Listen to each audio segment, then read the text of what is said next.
هل أتى على الإنسان حين من الدهر لم يكن شيئا مذكورا. بے شک انسان پہ زمانے میں ایسا وقت بھی گزرا ہے جبکہ وہ کوئی قابل ذکر شے نہ تھا. ایک تو اس کا عمومی مطلب بیان کیا جاتا ہے کہ انسان جو ہے وہ ایک بے قدر پانی سے پیدا ہوا، اس کی کوئی یعنی حیثیت نہیں ہے، حتیٰ کہ اس پانی کا نام لیتے ہوئے بھی لوگ کراہت محسوس کرتے ہیں. بے قدر پانی سے اللہ تعالیٰ نے انسان کو پیدا فرمایا.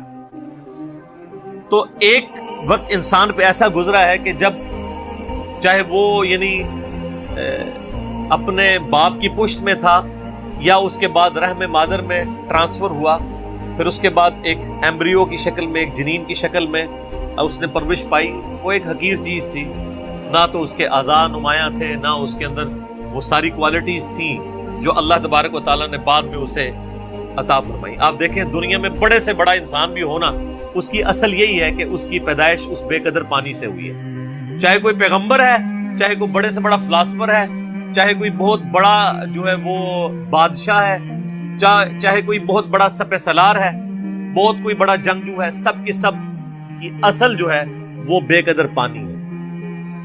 اور اللہ تعالیٰ اس پانی میں سے دیکھے کیا کیا چیزیں نکال رہا ہے. یہ اللہ کی قدرت ہے.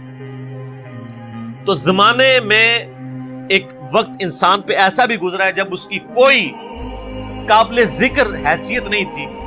پھر اس کے بعد اللہ تعالیٰ نے اسے جو ہے وہ آزاد دیے اور ایک مکمل انسان بنا کر جو ہے روئے عرض پہ نکالا. اور پھر جب وہ نکلا بھی اس وقت بھی وہ محتاج تھا اپنے ماں باپ کا. سب سے زیادہ محتاج انسان کا بچہ ہوتا ہے.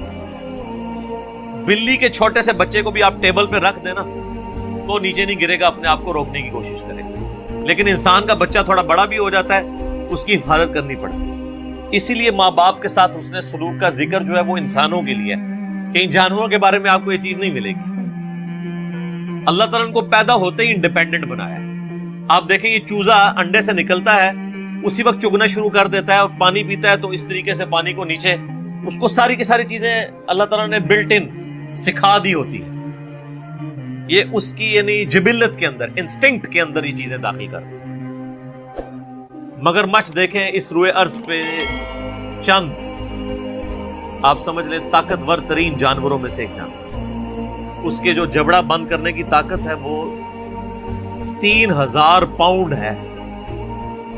یعنی آپ سمجھ لیں 1500 کلو، 1500 کلو وزن جتنی طاقت رکھتا ہے نا، یہ اس طاقت سے وہ جبڑے بند کرتا ہے. تو دنیا میں کوئی بھی مضبوط سے مضبوط چیز جو ہے نا وہ اس کے جبڑوں کا مقابلہ نہیں کر سکتی.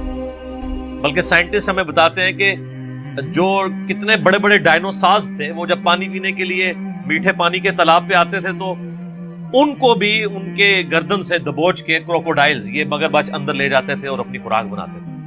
کئی شیر ہیں ان کو دبوچ لیتے ہیں، بڑے بڑے بھینسوں کو دبوچ لیتے ہیں. یہ اللہ نے ان کو طاقت دی.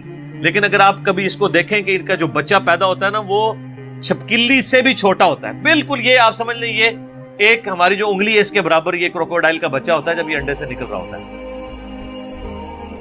کئی بچے نکلتے ہیں، ان میں سے کوئی ایک آدھ بچتا ہے.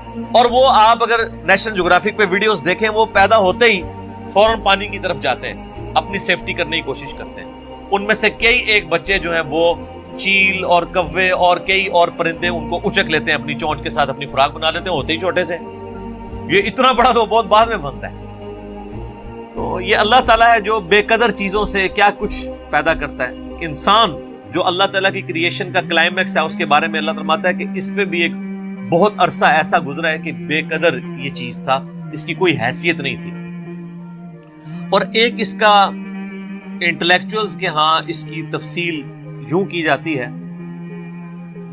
کہ انسان کو اللہ تعالیٰ نے پہلے جو پیدا فرمایا تھا وہ روحوں کی شکل میں پیدا فرمایا تھا. پھر وہ ایک ڈورمنٹ پوزیشن انسان کے اندر، یعنی اللہ تعالیٰ نے ان روحوں کو کسی اپنی سٹوریج کے اندر رکھ دیا.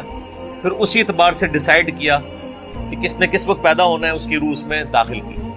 تو وہ جو ایک بہت بڑا عرصہ تھا جس میں انسان روحانی طور پہ ایگزسٹ کرتا تھا لیکن اس کے پاس جسم نہیں تھا، وہ بھی ایک ایسا پیریڈ ہے جو کہ ہم عموماً ذکر نہیں کرتے، نہ ہمیں اس طریقے سے وہ یاد ہے.